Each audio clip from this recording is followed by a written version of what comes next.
Hello, friends. This is Darren Hayes of Pigskin.com. Before we take you to your favorite Sports History Network show, just want to tell you a little bit about some merch that you can pick up that represents your favorite SHN podcast. So far, there's t-shirts, coffee mugs, and even books from some of the authors that do podcasts right here on SHN. Who could buy something better than that, than have the history right from the gentleman that you hear talking about it? But we also are adding things each and every day. And where's that store, may you ask? Well, it's at SportsHistoryNetwork.com. Up at the top, there is the SHN merch button. Click on that. It'll take you right to the store, and you can be representing your favorite podcast and show the world that, hey, on the swag that I'm using, it's the headquarters of sports yesteryear, Sports History Network, and my favorite podcaster, the Sports History Network store. Shop there today.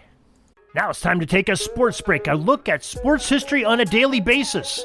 Hello, my friends of sports history. This is Darren Hayes of Sports Jersey Dispatch Podcast. Welcome once again to the Pig Pen, your place for all things great in sports history.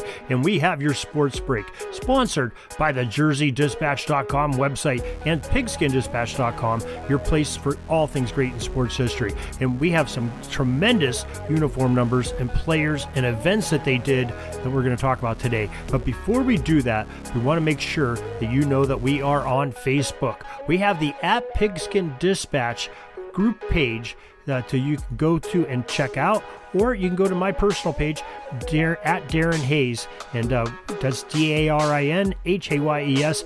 We'd love to have you follow us and know what's going on. Everything from the Pig Pen, we like to post there each and every day, usually multiple times a day, and celebrating the great preservation of football history with some great athletes, legends of the game, teams, schools, events, game plays, and just so many exciting things we like to share each and every day. So make sure you check us out there on Facebook.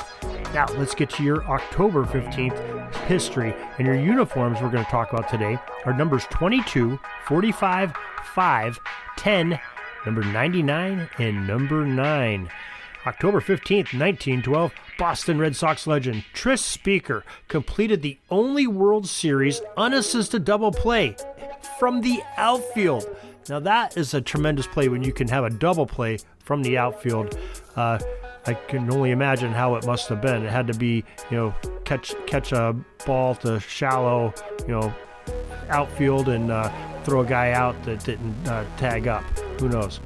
October 15th, 1964, American sprinter Bob Hayes tied a world record of 10 seconds flat to beat Cuba's Enrique Figueroa by 0.2 seconds and win the men's 100-meter gold medal at the Tokyo Olympics. Now, why would we talk about a sprinter? Why would we talk about the Olympics like that? Well, Hayes would use that track speed in the NFL as a member of the Dallas Cowboys for about 10 seasons and the San Francisco 49ers for an additional season, wearing the number 22 for his entire career, and he is in the Pro Football Hall of Fame. October 15th, 1964, World Series Game 7 had the St. Louis Cardinals win their Major League Baseball's 7th title as they knocked off the New York Yankees 7-5 at Busch Stadium to clinch the series 4-3. The MVP was St. Louis pitcher Bob Gibson, who wore the number 45. As a matter of fact, the Cardinals retired that number 45 in 1975 in honor of Gibson, their former pitcher. October 15th, 1970, well, it was World Series Game 5, and it saw the Baltimore Orioles defeat the Cincinnati Reds 9-3 at Memorial Stadium in Baltimore to claim a series of 4-1 in 5 games. The most valuable player of this championship series was the Orioles' third baseman, Brooks Robinson, who wore number 5. Robinson earned the nickname of Hoover for the fact that so many of the balls that he seemed to attract, like dirt to a vacuum cleaner, was the comparison there. He sort of sucked them right into his glove and got many outs in the field.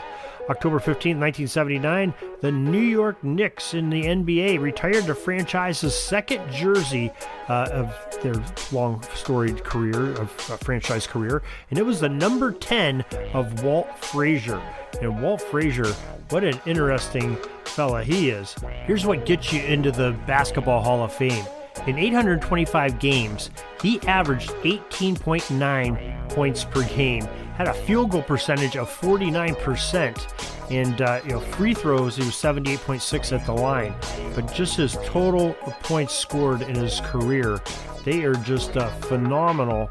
when you look at what he has done.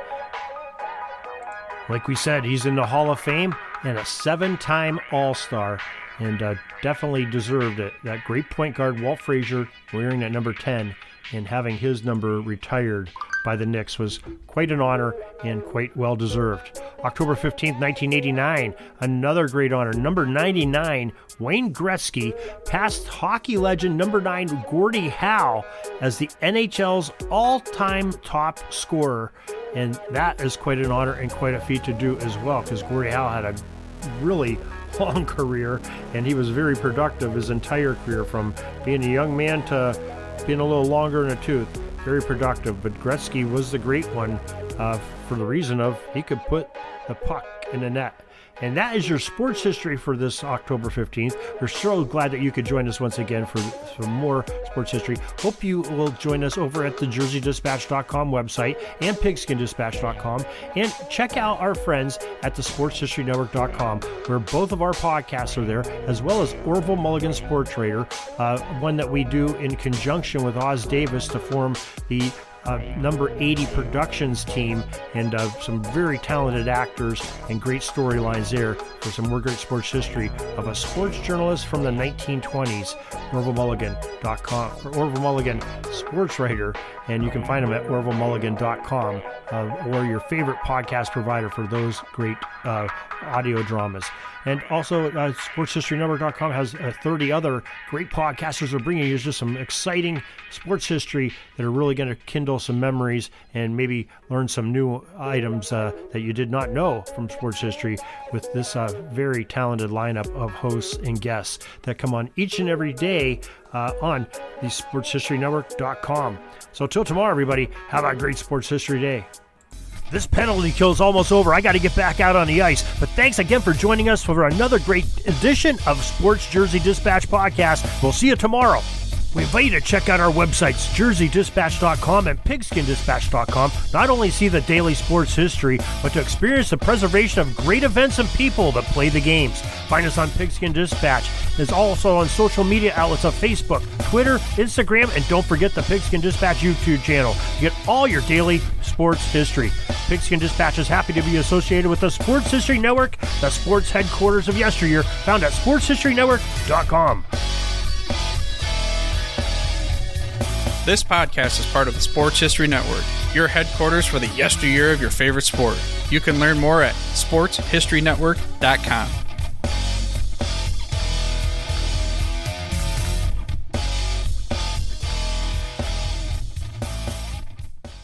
Hi, everybody. Dan and Andrew from Hello Old Sports here. We wanted to drop in and let you know about our latest episode. That's right. We interviewed the co-authors of Phyllis George, Shattering the Ceiling, a biography of groundbreaking broadcaster Phyllis George. And her life is really sort of a journey through 20th century America, from Miss America pageants to the Kentucky State House to the groundbreaking NFL Today show on CBS, even the Kentucky Colonels of the old ABA. We got into all sorts of stories about the Celtics under Red Auerbach, about the interview with Roger Staubach, about really all sorts of things, a fight between Brent Musburger and Jimmy the Greek. We really enjoyed talking with Lenny Shulman and Paul Volpone, who teamed up to write this book. The book is on sale right now, wherever books are sold. Within reason. Garage sales, probably not. So go ahead and pick up a copy today. And if you want a chance to win the book, you can go to SportsHistoryNetwork.com/giveaways and register for a chance to win. Goodbye, old sports.